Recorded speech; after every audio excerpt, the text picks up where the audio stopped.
Hello my viewers, I'm Gopal and please subscribe my channel. Today we are going to start phrasal verb और ये जो phrasal verb है वो बहुत important है. कुछ students ने मुझे बोला कि it's very difficult to remember these phrasal verbs. I really appreciate whatever you said and it's true. It's really difficult and how to make it easy. आप जिस तरह से वोकैबुलरी को याद करते हैं, मान लीजिए ये एक्स्ट्रा वोकैब है, जब आप इस तरह से कंसीडर करके इनको याद करेंगे, it will become very easy. And later you'll start playing with these, phrasal verbs. तो चलिए आज मैंने phrasal verb के लिए get के साथ बनने वाले जितने भी हैं phrasal verb हैं, सारे तो नहीं, लेकिन at least 9-10 तो हम कवर करेंगे, क्योंकि उसके एक मीनिंग हो सकते हैं, दो मीनिंग हो सकते हैं, तीन मीनिंग हो सकते हैं. So,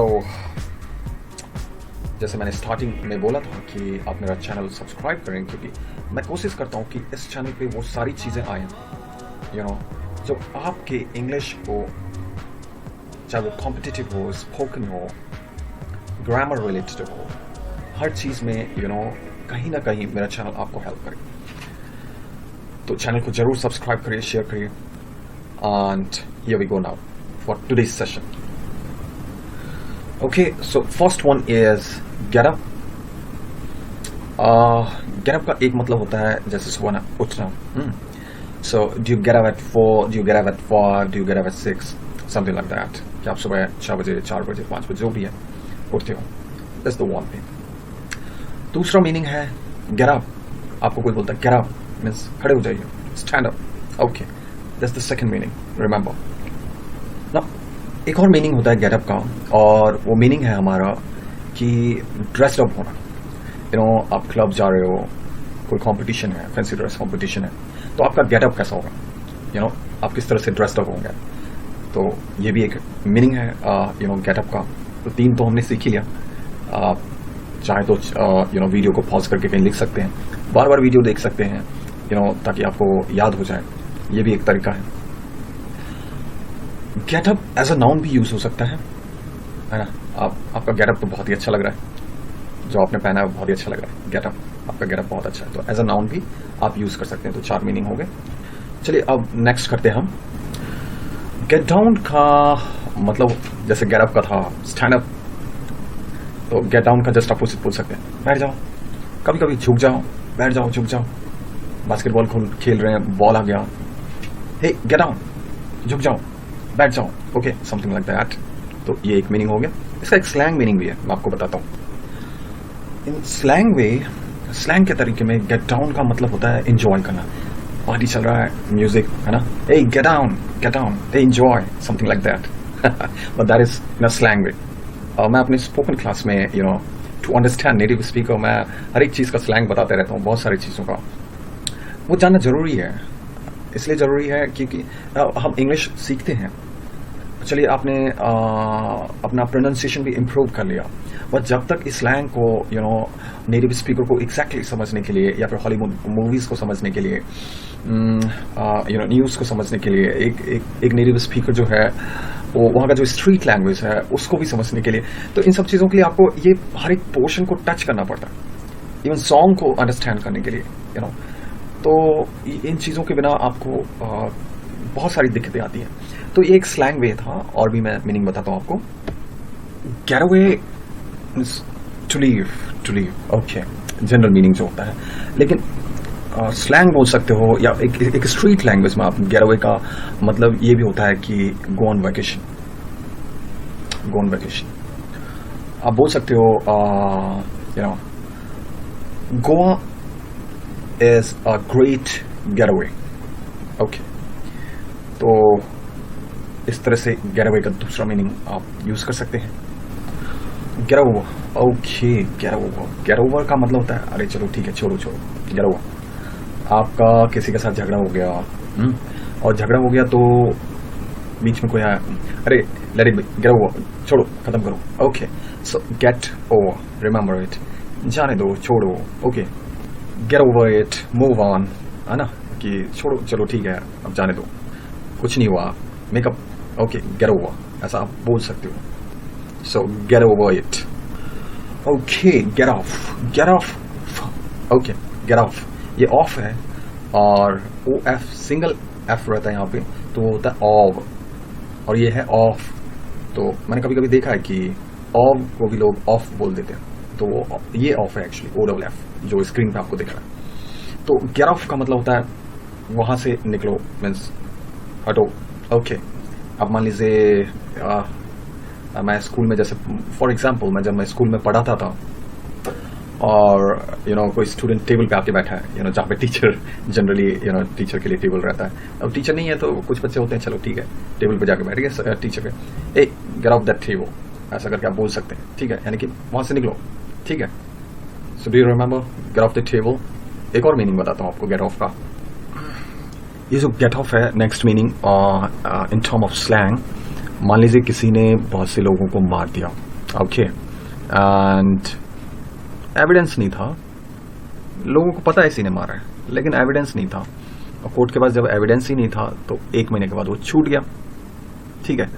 अब जब वो छूट गया तो सेंटेंस कुछ इस तरह से बनेगा, he got off very lightly, अरे वो तो बहुत ही आसानी से छूट गया, ओके।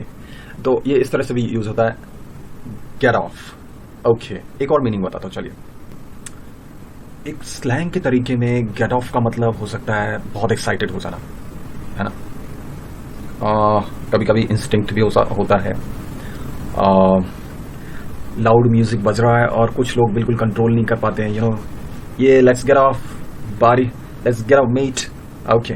तो गेट ऑफ भी यानी कि अब जो फीलिंग्स आपका इस तरह का हो जो आप कंट्रोल नहीं कर पाते हैं कभी कभी, तो वो इन टर्म ऑफ स्लैंग, ये स्लैंग है एक्चुअली गेट ऑफ। यहाँ पे यदि ये मीनिंग आ रहा है तो वहां पे hey, don't get off, huh? I'm going to play this music, don't get off, remember, okay, get on, get on, get on, I boarded on, इसका मतलब क्या हुआ, boarded on, I boarded on Agra station, no, I boarded at Agra station, okay, but I boarded on a train, I boarded on, आपको इस तरह का सुना है आपने, बोर्डेड ऑन, नहीं सुना है तो मैं आपको बताता हूं इसको कैसे करना है यूज। सो आप डायरेक्ट बोल सकते हैं aboard a train instead of boarded on a train, okay. तो यहां पे aboard at Agra and get down at Delhi. So get on, जैसे आपने बोला गेट डाउन, तो आप बोल सकते हैं चाहे वो ट्रेन में चढ़ने के लिए, चाहे वो शिप में चढ़ने के लिए, चाहे वो प्लेन में चढ़ने के लिए, जिसका फ्लो लंबा होता है, जहां पे वॉक कर सकते हैं आप, चाहे वो बस हो, ट्रेन हो, बहुत लंबा होता है जाने के लिए, ओके, बोट हो, या जो क्लोज्ड होता है, कंटेनर शिप बंद होता है, तो वहां पे आप लगा सकते हैं गेट ऑन। क्लोज्ड है बट, या फिर नहीं भी है तो लंबा है वो, लेकिन क्लोज्ड है लेकिन आप वॉक नहीं कर सकते उसमें ज्यादा। जैसे कार के अंदर आप वॉक नहीं कर सकते, उतना स्पेस नहीं होता जितना बस में होता है, ट्रेन में होता है, प्लेन में होता है, बोट में होता है, शिप में होता है। तो वहां पे आप लगाएंगे get in, okay. But in case of bus, I got on a bus, I got on a train, I got on a ship, are you getting, okay. So I boarded at Agra on a train, और I got on a train, और got on आप किसके लगाएंगे, ship के लिए लगाएंगे, plane के लिए लगा सकते हैं। तो गॉट ऑन का एक तो ये मीनिंग है ना। गेट थ्रू, मान लीजिए मैंने आपको बहुत सारा होमवर्क दे दिया और आपने उसको गेट थ्रू किया, गेट थ्रू, आपको उसको गेट थ्रू करना है ना। I got through the home assignment, okay. Get through, go through, अब फिजिकली नहीं जा रहे हो, है ना। I go through the newspaper, इसका मतलब ये नहीं कि हम फिजिकली उसमें से जा रहे हैं, है ना। Go through in the same way get through. तो जब आप गेट थ्रू हो जाओगे तो मैं आपको फिर से होमवर्क दे दूंगा बहुत सारा। ओके, इतना होमवर्क नहीं देता मैं कोशिश करता हूँ कि हमारे लाइव क्लासेस जो होते हैं बच्चों को वहीं पे याद हो, लेकिन होमवर्क इतना देता हूँ कि वो मजे से करते हैं उसको। तो आप गेट थ्रू होंगे तो मैं आपको और दे दूंगा, क्योंकि मैं चाहता हूं कि आप इंग्लिश बोलें, इंग्लिश सीखें, आपका ग्रामर अच्छा हो, आपका लिसनिंग अच्छा हो। तो उसके लिए तो गेट थ्रू होना ही पड़ेगा होम असाइनमेंट से। और मेरे जिस तरह से अभी आप वीडियोस देख रहे हैं ऐसे होम असाइनमेंट करना पड़ेगा। तो आई got through the home assignments, ऐसा भी बोल सकते हैं। तो आप समझ रहे हैं, यहाँ पे फिजिकल जाना नहीं है, लेकिन वो करना है, समझना है, जाना है, जितना काम दिया है उसके through. So that's the meaning, get through the home assignment. चलिए आगे बढ़ते हैं। गेट बिटवीन, एक तो मीनिंग ये हो गया कि आप दो चीज के बीच में आ गए, जैसे मेरे पीछे दरवाजा है और वॉल के बीच में आप गेट बिटवीन, एक तो ये मीनिंग हो गया। दूसरा है गेट बिटवीन का मतलब किसी के बीच में आना, स्पेशली झगड़ा लगाने के लिए, या ऐसा किसी के बीच में पड़ना। So don't let anyone get between you and your wife. आप और आपके वाइफ के बीच में किसी तीसरे को मत लाइए, है ना। तो ये बीच में लाना जो झगड़ा लगा सकता है, नेगेटिव सेंस में जा रहा है, समझ रहे हैं आप। सो गेट बिटवीन, तो इस सेंस में भी गेट बिटवीन का आप यूज कर सकते हैं। Okay, get along means what, to cooperate या फ्रेंडली होना गेट अलोंग कहलाता है। I am getting along fine, how's your life, my life is getting along fine. Okay, so getting along का मैंने जैसे आपको बताया फ्रेंडली होना, कोऑपरेट करना। Me and my friends whenever we get along, तो जब भी ऐसा होता है मैं और मेरा दोस्त गेट अलोंग करते हैं, तो मतलब कोई झगड़ा नहीं होता, ऐसा फ्रेंडली माहौल रहता है, कोऑपरेट करते हैं तो वहां पे आप गेट अलोंग का प्रयोग कर सकते हैं। ठीक है, क्या आपको पता है गेट अलोंग जो है वो अमेरिकन है and get on with is British.